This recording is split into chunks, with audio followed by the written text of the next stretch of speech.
Je viens des quartiers où les bourges mettent pas les pieds. Je suis pas né du bon côté de la société. Je suis issu d'une communauté qu'on a mis de côté, à qui on a volé sa dignité. Malgré des tas d'écoles, on reste des cas d'école. Pas moyen qu'on décolle ou qu'on prenne son envol de ces foutus sous-sols. J'ai bien été en classe, y traînait ma carcasse. J'ai pas bossé des masses, j'ai plutôt été noté par contumace. Traiter les profs de poufias, je trouvais ça cocasse. Non, j'ai pas fait d'études malgré mes aptitudes. Mais c'était pas de la flemme, c'est la photo au système. Et puis c'est plus marrant de leur casser les dents que d'écouter Chateaubriand me déchirer les tympans. J'en avais rien à foutre, moi, de leur savoir de bourgeois. Nos ancêtres les Gaulois, c'est bon pour les François, c'est bon pour les Céfrans, les petits faillots tout blancs. Leur vieille littérature, c'est rien qu'une imposture. De la culture pour les crevures. Moi j'ai mis mon armure, j'ai dit à la revoyure. Je suis resté hermétique à leur classique, leur instruction civique, physique ou biologique, mathématiques, les thématiques, leurs leçons fatidiques, leurs leçons fades iniques. Je leur ai dit nique ta mère à Voltaire, à Molière, Apollinaire.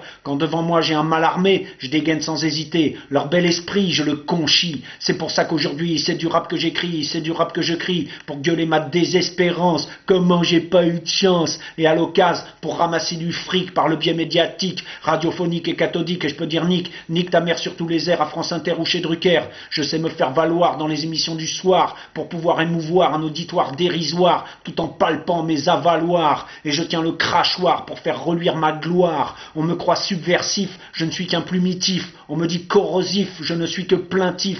Ficelle facile pour toucher les billets de 1000. Je rappe pour mes frangins restés sur le parpaing, livrés à leur destin. Mais les petits bambins taïwanais, coréens, qui ont cousu de leurs mains mon survêt qui passe si bien sur les plateaux de TF1, j'avoue que ça m'inspire moins pour pondre mes refrains. Je suis un rebelle en Nike, j'ai une morale opaque, la révolte en cul-de-sac. Je dégomme tout en vrac, excepté bien sûr ce qui me rapporte des plaques.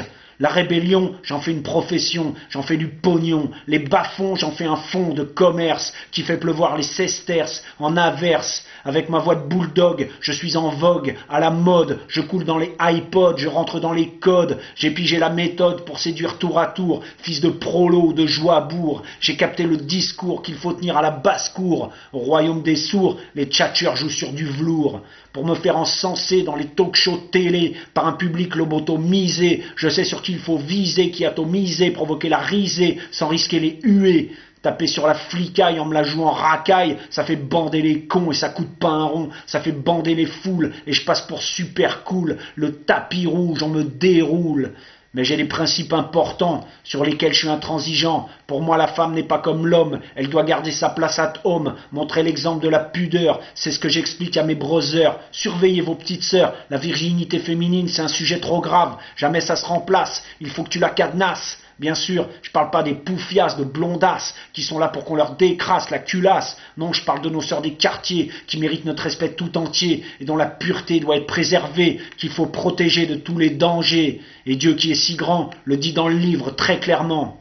Le tour de force de moi et mes frères, c'est de passer pour des libertaires, alors que sans en avoir l'air, on n'est rien que de la chair à curton, on n'est rien que des bouffons à prière, on joue les insoumis, les rebelles affranchis, les extravertis, mais on se fait tout petit dès que se pointe un connard de mufti, on devient tout doux, on devient tout mou, dès que se pointe un enculé de gourou, Dieu est grand, qu'on répète en bêlant comme des moutons rampants, des niais inconsistants, impotents, Dieu est grand, qu'on annonce comme des glands dans nos survêtements blancs.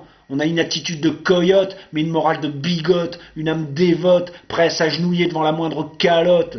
Bien sûr, j'ai mes révoltes, mes combats favoris, des causes que je privilégie, ça fait partie de la panoplie. Je milite sans répit contre la barbarie qui sévit jour et nuit dans ce monde pourri. Mais quand c'est Ilian Halimi qu'on retrouve sans vie, le corps martyrisé sans linceul, là par contre, je ferme ma gueule. C'est comme pour les homos, je dis pas qu'ils sont anormaux, faut être tolérant, j'ai rien contre les tapettes franchement, mais quand dans certaines cités on casse encore du PD, j'évite le sujet avec habileté, j'ai soudain le flow qui tombe en panne, c'est que je voudrais pas heurter mes fans.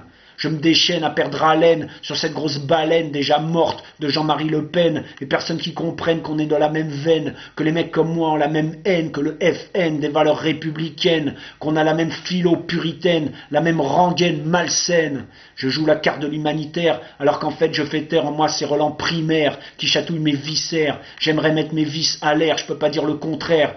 Il m'arrive de temps en temps de me lâcher allègrement sur ma meuf du moment, boum boum, ou sur du personnel navigant, mais c'est pas bien méchant, elle y laisse une dent tout au plus, mais ce qui est important, c'est qu'on m'invite toujours à Canal+.